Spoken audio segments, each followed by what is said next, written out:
The next race we'll look at is the race for House District 134 between Roland Wyman and Justin Chenette. Welcome to the Thornton Review. My name is Timothy Morris, and today we have with us Justin Chenette, who's running for state representative. Morning, Justin. Good morning, Timothy. How are you? I'm doing well. So for those who may not know you, why don't you tell us a little bit about yourself?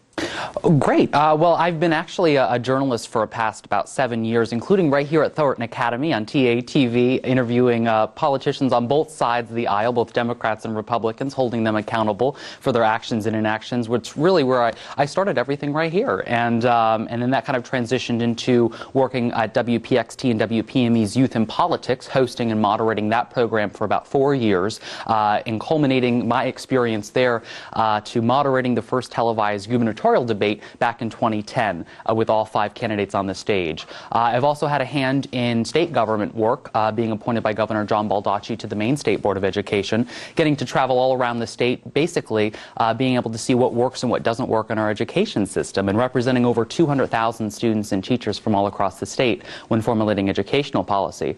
So I've done a little bit here and there.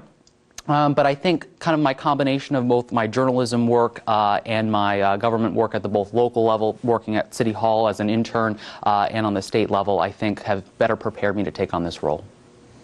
Now, why are you running for State House? I get that question all the time when going door to door. It's like, why do you want to run for office? Why does a young person like yourself want to run? Well, I basically want to live here. I want to be able to raise a family and basically earn a basic level of living. You know, earn the American dream that you can live in this community, raise a family, earn a livable wage and a good paying job, have access to quality and affordable health care, be able to send your kids to college, be able to retire with dignity and financial stability. And more I'm seeing that young people are being forced out of the state by failed policies in Augusta. Both Democrats and Republicans, both are to blame for the mess that we're in. 50,000 people are out of work. We lost 1,300 jobs just last year alone. The taxes in the system right now are not favorable to middle-class and lower-class families, and especially for low-income young people. I mean, we can't afford to live here. That's why so many of my fellow peers that I graduated with right here from Thornton Academy are leaving the state. They can't find work. And it's that personal for me. I mean, this is not about politics. I want to be able to stay here. And so this is not about a new career path. Trust me, if I wanted a career, I'd stay back in the media field where it's more lucrative. You know, this is something that I see an opportunity to serve, and I want to do it. I don't see why I need to wait around 20 or 30 years to get involved for somebody to tell me it's too late to get involved. I want to be able to make some changes now, get in there, and get out. I think that's an important factor, that we need some young people at the table. You know, we hear this time and time again where young people are somehow apathetic and they're disinterested in the political system, and yet here's an opportunity where a young person's running for office. Let's do something about it. Let's have a seat at the table when talking about post-secondary education, for instance. Why not have a recent college grad at the table on the Education and Cultural Affairs Committee when talking about how to pay for post-secondary education? Why do we have to have people 60, 70 years old tell me how to afford education when I'm going through it right now? You know, so I think having kind of that myriad of voices, both a range of demographics, I think is important. I think having a young person there is important. That's why I'm running for office. I want the American dream. And I just mentioned the American dream. That's really a broad thought at that. Yeah. So what do you think the American dream is for Mainers, especially living here in Saco and Bedford area? And what are you going to do in office to help local citizens realize that dream? Well, the American dream for me, I know, I can't speak for everybody, but for me is being able to have a house, be able to afford a house, right? And be able to raise a family in a livable way, which means being able to afford to raise kids. And that requires having a job that's not just minimum wage, that's actually something more long-term, that's something that I can not only afford to raise kids, but have quality health care. You know, and we're seeing this most recent situation with health care reform where young people can stay on their health care insurance until age 26, but the parents actually need health care insurance in order to get that. So I think we need to make sure that they have health care. We need to make sure that kids can afford to go to college if they so choose. If you want to use your hands in a trade program, you should be able to do that too. And I think education reforms are needed in order to make sure that that happens. So I think the American dream, yes, it is broad. And I think what I can do in Augusta is sort to work on the state's economic engine in terms of a long-term vision. And what that looks like is having a tax system that favors middle-class families and not the wealthy. You know, LD 1043, which was enacted last legislative session, gave a $3,000 tax break to the upper 1% income bracket. That to me isn't Saco. That to me isn't Biddeford. That to me isn't Maine. And yes, that's a small demographic of people. But when I go door to door and say, you know, what can I do to help you? They say, I can't afford, I have to choose between heating my home, putting food on the table, and buying the high cost of prescription drugs. Because let's take a look at this, like a senior citizen in Saco, for instance. Their federal government cut their heating assistance. Their state government cut their health care. 27,000 seniors and low-income young people were cut unnecessarily from main care. And then, on top of that, our local government decides to raise taxes 18%. Now, what do I tell that senior? Oh, I'm sorry, your government just favors the wealthy over you. I mean, that's basically what they're telling them. Let's give a tax break to Martha Stewart and not health care to my senior citizen. Like the seniors that my grandmother plays bingo with over at the community center on Franklin Street. Those are the people I'm fighting for. Those are the people that deserve the chance of the American dream, whether you are 21 years old or you're 91 years old. I think it's important that all spectrums are taken care of, and everybody has a safety net, but have an opportunity to earn it themselves. This is not about a handout, this is about a hand up, and I think that's an important factor. So you're an advocate of a federal healthcare system then? I love how, out of all of that, you whittle it down to healthcare reform.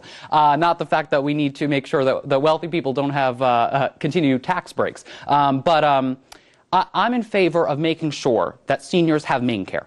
That, to me, is the most important factor. That is the most direct impact that senior citizens have. So when you cut 27,000 of them, what are they supposed to do? I mean, that's an important question. What are senior citizens supposed to do when you cut their health care, cut their heating assistance? Are you supposed to get off the couch because they're lazy and get a job like Governor LePage suggests? I mean, that's a key factor. I mean, what are they supposed to do? And I've yet to hear that from the other side. And what are they supposed to do when you cut them? They can't hand out stickers at Walmart? That's a great point, Timothy. Try telling your grandmother that. You know, I think, yes, could they get a job? Yes, but there are no jobs available. When 50,000 people are looking for work, you really think they can get a job down at Walmart? You know, so I think it's an important factor to point out the fact that if you want people to go get a job, you have to create economic policies that stimulate the state's economic engine. Putting a sign out by the highway that says open for business does not constitute as leadership to me. That constitutes as exterior decorating. And I think it's important when we have a legislature and a governor that it's more concerned about removing a mural at the Labor Department because it depicts teachers and firefighters rather than actually giving a tax break to middle-class families that are struggling in this economy, I think is a travesty. And so I think we just have a different priority list. We need to do three very simple things. We need to rethink priorities, reform policy, and renew commitment. That is simply not being done in Augusta. Again, this is not about Democrats or Republicans. I could care less if you have a D or an R after your name. Come to the table with some solutions. Come to the table that's actually going to benefit something on people on Boom Road, on Buxton Road, people like small business owners like Rye Russell of the Saco Drive-In, Heidi Knuckles of Bello In-Home Salon, like Catherine Garrity over at Sam's Place on Main Street, Steve Fennell of Saco Solar Store, or what about Michelle Goulet over at Kids Go Eco Preschool on the Flag Pond Road? Those are small business owners in this community that deserve to have the tools to be successful, and they're simply being shut out of the process. They don't have a seat at the table. They want to send a small business advocate to Augusta, and that's why they're endorsing my campaign. So you mentioned small business. So how are you going to make it easier for small business to hire more people? You mentioned earlier that Governor LePage put an open for business sign on the side of the road. Right. So now how are you also going to make the state of Maine more attractive for large businesses that can't afford to hire that 50,000 people looking for work? Great question. Well, what I want to do is actually roll back the tax break on the very wealthy. They don't need another tax break. Martha Stewart doesn't need to choose between a gold-plated spatula and a bronze-plated spatula. I'm not losing sleep over that. But what I'm going to do is roll back that tax break, give that tax break to every small business owner that creates a new job, because the misconception is wealthy equals small business owners. I don't know if anybody's talked to any small business owners in Saco, but they are not wealthy. They are struggling to make ends meet. They're trying to, you know, feed their families. I mean, that's not something where they have this abundant opulence, like they're going to be able to afford 5 different cars. You know, so I think we need to separate small business owners from the wealthy. Now, so for small business owners, I would give maybe a tax break or an economic incentive for every new job that they create to try to shore up that difference, that 50,000 people out of work. Now, in terms of new businesses coming to the state, we have an entire Department of Economic Growth and Development. What are they doing? I'm not seeing the kind of economic growth and development, and this is a department that doesn't matter if Democrats are running the show or Republicans. This department should be creating economic growth and development, and it's just not happening. I'm not seeing it in Saco, and I think they need to do a better job in trying to bring new businesses to the state, but it starts with ending this take it or leave it mentality. Like when we have Burt's Bees, for instance, it makes hand lotions and creams and different things. They wanted to come to the state. They really did. They're like, find us a way to come to the state. But then when the state fails to interact with them, and this, again, not has anything to do with Republicans or Democrats, when the state just fails to communicate effectively why they should come to the state, when we have 31% higher than national average energy costs, when we have ballooning health care costs, when we have a high burdening of our tax rate, what incentive is it for Burt's Bees to build here, to relocate here? And instead, where do they go? Wisconsin. And so why are we losing to other states? There are a number of other examples where businesses have gone to Tennessee and North Carolina. Now, why is it that we're losing all of these great jobs to other states? Because we're not having the economic policies that favor these businesses. So to me, as somebody who's been a journalist for so many years, it's communicating with these businesses. What do they want? What do they need? And actually do something about it. That's really how simple this is. What do they need? Let's do something. Let's throw them a bone. Let's come to the table and give them something to come here, because the long-term economic impacts to our state's economic engine for bringing those new businesses here trump giving them a short-term economic incentive. So let's transition over to education. So now, if elected, what would you do for education reform? Well, this is one of my key points, because having served on the State Board of Education, this is something that I saw firsthand. Education, I really want to be able to basically fund education to the appropriate level. We had a legislature that decreased education funding from 55% to 46%. 9% decrease in the state share of education funding, which then shifted the cost burden to local communities like ours. Now, how do you make up that difference? Well, you either have to raise local property taxes or you have to make damaging budget cuts, which is exactly what happened in our community. Actually, it's a combination of both is what's actually currently taking place. And so what I would do on day one would make sure that there's legislation that says, okay, well, if the people of Maine decided that the state's share of education funding is 55%, then our elected officials need to do exactly what the people say. Fund education to 55% so that we're not shifted the cost burden and the political tough choices down to the communities like ours. So I think that's step number one. Step number two is providing an opportunity for young people to do what they really want to do post-graduation. Now, how do you do that is you provide incentives for people to go to an early studies program. For instance, when I was here at Thornton Academy, I went to USM down at the Saco College at the Saco Island through the early studies program, where I got a reduced rate to take some college courses. So I got about 12 credits of college out of the way before I attended school, which was a great opportunity for me because it was reduced, and it was an opportunity for me to kind of get hands-on with what college life was really going to be about. But if I really didn't take the initiative, I wouldn't have known about that program. So I think we need to actually let people know about what the current services are, and actually if people want to go to college, they need to be given the tools necessary to start early enough to start making that transition. Now, if kids want to use their hands, which is a great opportunity for people. I mean, there are so many jobs right now in different trade programs. They need to be given the tools necessary in order to do that. Now, we have a great program here at Thornton Academy that is in partnership with the regional technical high school, the regional sort of technical program over at Biddeford, which is great. But we need to do more of that to ensure that, if kids really want to be an electrician, they could start day one after high school. I don't want to wait till after high school for them to start another training program. When they leave high school, they should be able to be certified and trained on day one to start in their chosen field, which is what we're starting to do in other parts of the state. Lewiston Technical High School, if anybody ever gets an opportunity to go visit that school, I did when I was a State Board of Education member, they have a great program, including a culinary program. When they leave that culinary program, they can start as a line cook or a chef. I mean, I personally sampled their culinary cuisine, and it is superb. It's like Emeril Lagasse's Food Network show. I mean, it's fantastic. And that's just one example of the different kind of tracked programs that they have there. Why don't we have that as a model across the state? And yeah, that might take an initial investment. But you know what? That's an investment in our long-term future, in our state's economic engine. So I see education and the economy very closely tied together. Now, one of the biggest issues in education in this area is the RSU. You're a part of RSU 23. Now, do you support the RSU, or is it something you'd like to see disbanded? Well, I'm definitely interested in seeing where the withdrawal committee is taking this. And something that I've stated publicly at several of these meetings is that what we need to do is look at all options on the table. I don't want to come to the end of this road and discover, oh my God, we're going to actually have to pay more taxes than if we left the RSU than we have to do when we stay in the RSU. I want to be able to keep our high commitment of quality education while being able to say, you know what, we can't afford the high tax rate. So I think in order to do that, we need the withdrawal committee to look at all options, not just withdrawing. Withdrawing might be the best option.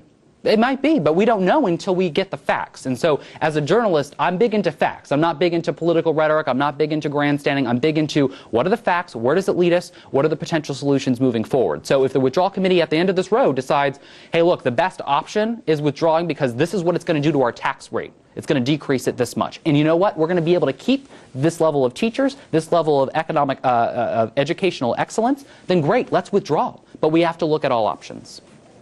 All right, so what's your grand vision for the state of Maine by the time you're done? Where would you like to see the state then as opposed to where you see it now? Well, I want to be able to live here, so we need more jobs, especially for young people in terms of a long-term vision. In order to get there, we need an internship program at high school level so they can start working immediately, getting hands-on experience, working with local business owners. We have to talk to small business owners to see what their needs are and say, okay, well, they can't afford the 31% higher than national average energy cost. How are we going to make up that difference? Maybe it's ensuring that the recent tax break that's going to be eliminated because it's running out of money for individuals that are seeking to kind of transition their homes into alternative energy sources doesn't run out of money.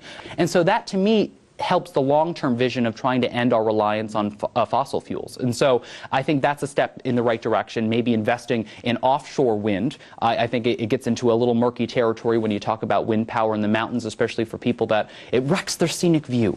And so I think we need to look at that, again, investing in solar power. We also need to take a look at how are we going to bring new jobs to the state? Well, again, it's talking to business owners. What do they need? And doing something about it. So I would like to ensure that taxes are taken care of, making sure that middle-class families are taken care of before the rich. I mean, that's really that simple. You know, we need to roll back the tax break for the very wealthy and give it to small business owners. We need to ensure that the 27,000 senior citizens and low-income young people that were cut unnecessarily from their health care benefits are reinstated, because they don't have anything up. Where are they going to go? You know, what are they going to do? They can't afford it. So I think, again, ensuring that there's a safety net for everybody, but ensuring that they have to earn it. This is not a handout. This is making sure that everybody has to earn the American dream, but the American dream has to be given an opportunity to fester for the lives of everyday Mainers. And that's what I'm all about. I just want to have everybody live happy and successful lives, and I think we can do it if we set aside partisan bickering. You know, this is not about scoring political points for the next election cycle. This is about just solving some issues that we have, bringing experts, bringing educators, small business owners, average citizens to the same table to develop and demand solutions that work. And if we rethink priorities and reform policy and renew commitment, we'll be in a better place. All right, thank you. Thank you, Timothy.